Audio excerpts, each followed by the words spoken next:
Kung fan ka ng Studio Ghibli, matutuwa ka sa cafe na to. Located sa Satagaya tong Shirohiga's Cream Puff Shop. From Shibuya, less than an hour lang yung biyahe by train. 10:30 AM yung opening nila. Dumating kami dito ng around 9:50 AM, tapos pangatlo kami sa pila. Pero kung plano mo lang mag-take out, nakapost sa labas na hindi mo na kailangan pumila, diretso ka na sa shop.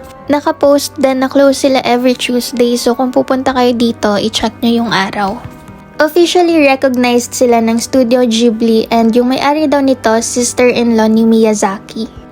Bukod sa mga cream puff, meron pa silang ibang items na pwede nyong bilhin, gaya nitong mga cute na cookies. In-order namin lahat ng available flavors. Merong chocolate, matcha, custard, tsaka strawberry. Umorder din kami ng drinks.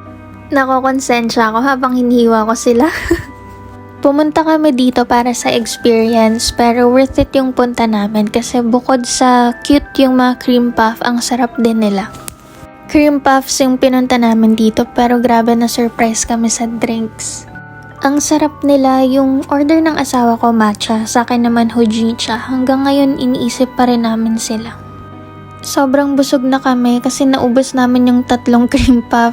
So tinake out na namin tong isa. Sobrang cute niya. Sasama muna siya sa amin maggala dito kasi may isang stop pa kami sa Satagaya. Yung box may kasamang ganito, so ilalagay ko to sa scrapbook ko. Ang saya nung punta namin dito, manifesting na ikaw din makapunta dito. Yan lang, bye!